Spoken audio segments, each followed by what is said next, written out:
పులివెందులలో వైఎస్ఆర్సీపీ అభ్యర్థికి వచ్చిన 683 ఓట్లు నిజంగా టీడీపీ కొంప ముంచేసాయనే చెప్పాలా.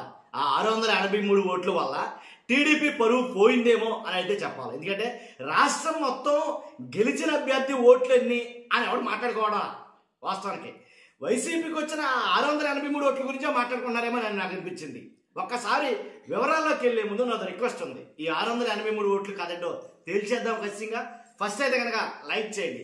లైక్ చేస్తే ఎక్కువ మందికి ఇన్ఫర్మేషన్ షేర్ అవుతుంది. నిజం ఏంటనేది రాష్ట్ర ప్రజలందరికీ తెలుస్తుంది. కొత్తగా మన ఛానల్ ఇస్తే పక్కాగా సబ్స్క్రైబ్ చేయండి. మీ అమూల్యమైన అభిప్రాయాన్ని కామెంట్ రూపంలో తెలియజేయండి. మినిమం 683 లైక్లు అయితే రావాలి ఈ వీడియోకి. 683 ఓట్లు టీడీపీ కొంపనలా ముంచేసాయో చెప్పబోతున్నాం కాబట్టి మినిమం 683 లైక్లు రావాలి. అది మీరు గట్టి కొట్టండి, దాంట్లో ఎలాంటి ఓట్లు లేదు.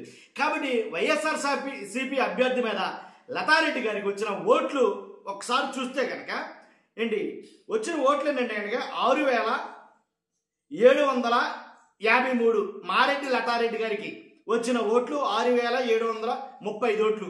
అసలు ఆ ఓట్ల గురించి పట్టించుకునేవాడే లేడు. నిజం, ఆ ఓట్ల గురించి మాట్లాడేవాడే లేడు. అసలు ఎవరు మాట్లాడలేదు దాని గురించి. కానీ వైఎస్ఆర్సీపీ అభ్యర్థి ఎవరైతే హేమంత్ రెడ్డికి కేవలం 683 ఓట్లు వచ్చినాయి. దాని గురించే మొత్తం మ్యాక్సిమం డిస్కషన్. ఎక్కువగా రాజకీయ విశ్లేషకులు మాట్లాడుతున్న మాట ఏంటంటే ఈ 683 ఓట్లు ఎలా వచ్చాయి అబ్బా అని అయితే కనుక తలలు పట్టుకున్నారట. పోటీ చేసినోడికి ఓట్లు రావా 683 ఓట్లే కానీ ఎన్నో కొన్ని ఓట్లు వస్తాయిగా అంటే 683 ఓట్లు కూడా రావరా అసలు ఎందుకని దీని గురించి అంత పెద్ద డిస్కషన్ చేస్తున్నారంటే అసలు ఇప్పుడు ఫర్ ఎగ్జాంపుల్ నేనే ఉన్నాను, నేనే అభ్యర్థిని. కాబట్టి నా తరపు కొంతమంది వెళ్ళారు, ఒరే ఎవరిని లోపల రానివ్వకుండా మీరు మాత్రమే వెళ్ళి గుద్దేయండి అని అంటే నా తరపున వెళ్ళిన అభ్యర్థులు అంటే నా పార్టీకి సంబంధించిన వాళ్ళు, టీడీపీ అభ్యర్థి తరపున వెళ్ళిన వాళ్ళు, టీడీపీ పార్టీకి సంబంధించిన వాళ్ళు వెళ్ళినప్పుడు ఏం చేస్తారో ఒక్క ఓటు కూడా మీరు అవ్వకుండా టప టప టప టప టప టప టప టప టప మొత్తం ఎన్ని ఓట్లు ఉంటే అన్ని ఓట్లు మ్యాక్సిమం 10,000 ఉంటే 10,000 కూడా టీడీపీ అయితే కానీ గుద్దేస్తారు లేదా వెళ్ళిన అందరూ కూడాను అన్ని బూతుల్లో కదా అదే కదా జరిగింది అని ఆరోపిస్తుంది వైఎస్ఆర్సీపీ. మరి అలా జరిగినప్పుడు ఈ పంపిణీ వాళ్ళలో కూడా వైఎస్ఆర్సీపీ సానుభూతి పనులు ఉన్నారా ఏంటని ఎవరికి అర్థం కావట్లా. ఎందుకంటే మీరు వాళ్ళని గుద్దమని చెప్పింది దేనికి? టీడీపీ కాయే. మారెడ్డి శ్రీ ఎవరైతే ఉన్నారో లతారెడ్డి గారు తనకి గుద్దాలి కాబట్టి ఓట్లు వేయాలి. కానీ ఏం చేశారు వీళ్ళు? మొత్తాన్ని తీసుకుని వెళ్ళి ఏసురా కానీ మరి ఏంటో పాపం లోపల నుంచి ఎక్కడో ఎన్ఆర్ ఫీలింగ్లో ఏదో కొద్దిగా వైఎస్ఆర్సీపీ అంటే సానుభూతి ఉందా లేక అసలు ఒక ఓటు కూడా రాకపోతే బాగోదని అనుకుంటారని చెప్పేసి ఆ ఓట్లు గుద్దారా ఏంటని అర్థం కాదా. మొత్తానికి 683 ఓట్లు అయితే కనుక వైఎస్ఆర్సీపీ అభ్యర్థికి వచ్చింది. అవి టీడీపీలోంచి సానుభూతి పనులు మళ్ళీగా టీడీపీ అభ్యర్థుల్లో రిగ్గింగ్ చేసిన వాళ్ళలో వైఎస్ఆర్సీపీ అంటే సానుభూతి ఉన్న వాళ్ళు టీడీపీకి వేయకుండా గుద్దితేనే 683 ఓట్లు వచ్చాయి.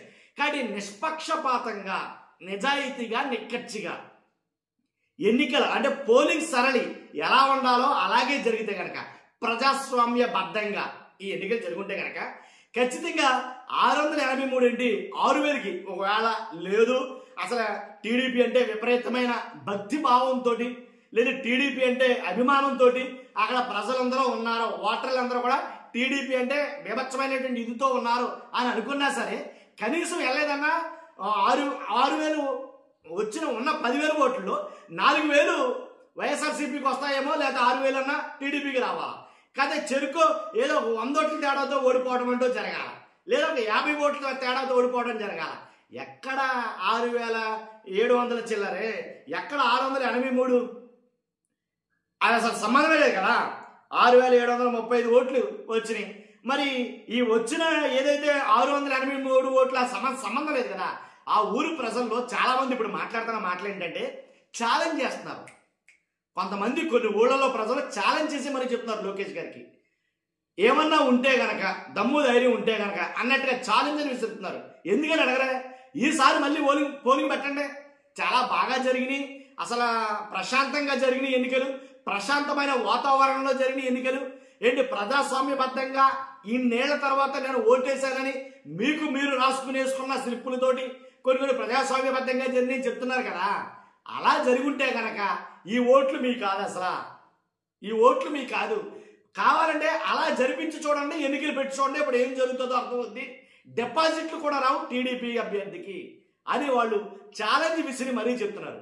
కొంతమంది అయితే కనుక ఈ ఎన్నికల్ని మేము బహిష్కరిస్తున్నాం, ఎందుకంటే మేము ఎవరో ఓట్లేలా అది వాళ్ళు ఓట్లు వేయలేనటువంటి సిర ఏదైతే ఉందో అది అసలు వాళ్ళ వేళ్ళకే లేవు.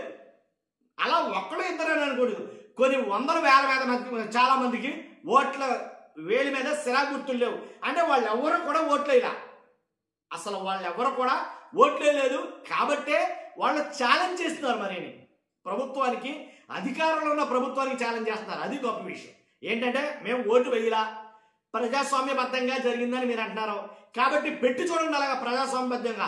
ఎలా అంటే ఎమ్మెల్యే తరపు నుంచేమో వ్యాన్ల మీద జనాలను తీసుకురావడం, ఏంటి పులివెందుల మనుషులు కాకుండానో పక్క ఊళ్ళలో నుంచి పక్క నియోజకవర్గాల నుంచి ఏంటి ఎంతమంది అభ్యర్థులు వచ్చారో మీకు తెలుసు, వాళ్ళందరూ రాకుండా పోలీసులు కూడా ప్రజాస్వామ్యబద్ధంగా మీరు పెట్టి ఎలక్షన్ జరిపించి చూడండి ఏం జరుగుతుందో అనేది కనుక మాట్లాడతారు. అలాగే చాలా మంది విశ్లేషకులు కూడా ఏంటండి ఎలా అంటే ప్రొఫెసర్ నాగేశ్వరరావు గారు కానీ ఇలాంటి వాళ్ళు చాలా మంది కూడా, తేగబల్ రవి గారు కానీ ఇలా కొంతమంది విశ్లేషకులు ఉన్నారు. అలాంటి వాళ్ళు కూడా మాట్లాడతారు ఈ ఓట్లు ఖచ్చితంగా వైఎస్ఆర్సీపీ ఓట్లు కాదవి 683, ఆ ఓట్లు కూడా టీడీపీవే. నేను చెప్తున్నా వాళ్ళు ఎవరన్నా కాదు కానీ ఆ ఓట్లు అయితే కనుక వైఎస్ఆర్సీపీ అభ్యర్థివి కాదు. 683 ఓట్లు వాళ్ళే కాదు, అవి కూడా టీడీపీ ఓట్లే. నిజం ఇదేంటి మళ్ళీ నువ్వు ఏంటి రివర్స్ తీసుకున్నావు, అవి టీడీపీ ఓట్లు అంటే ఏంటంటే అంటే టీడీపీకి పడాల్సిన ఓట్లే లోపల సానుభూతి అనేది ఉండిపోయిందో లేకపోతే మనస్సాక్షి చంపుకోలేకో ఒక్కొక్కరు వెళ్ళిన వాళ్ళలో రిగ్గింగ్ కోసమని వెళ్ళిన వాళ్ళలో కొంతమంది ఎవరో ఆ వైఎస్ఆర్సీపీ అభ్యర్థికి వేసినట్టున్నారయ్యి. లేకపోతే 683 కూడా అటే పడాలి. అసలు 683 కూడా అటే వేస్తుంటే కనుక అసలు గొడవ లేదు కదా అనేది కొంతమంది అభ్యర్థి. కాబట్టి ఏదేమైనప్పటికీ జరిగిన ఆ పోలింగ్ విధానం మాత్రం రాష్ట్రంలో మునిపెన్నడో జరగల. 30 ఏళ్ళు కావచ్చు, 40 ఏళ్ళు కావచ్చు, 20 ఏళ్ళు కావచ్చు, 10 ఏళ్ళు కావచ్చు, రాష్ట్రం ఇంత ముందెన్నడూ జరగలేదు, జరగబోదు కూడానేమో అనేది అనిపించింది. కానీ ఒకటి మాత్రం చెప్పగలం, ఏ రాష్ట్రం కూడా మా ఓట్లు మేము వేయలేదు అని ఇలాంటి టాపిక్ నేను ఎక్కడ వినలేదు, ఎక్కడ చూడాల.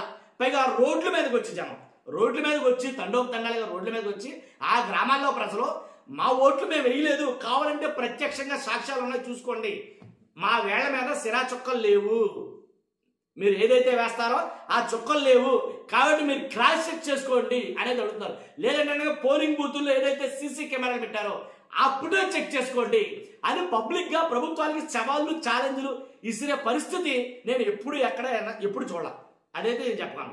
కాబట్టి అందు గురించి అన్నాను. నేను ఫస్ట్ లో చెప్పింది ఏంటంటే ఈ 683 ఓట్లు వైఎస్ఆర్సీపీవి కాదు, ఇదైతే క్లియర్ కట్. ఈ 683 కూడా టీడీపీ ఓట్లే.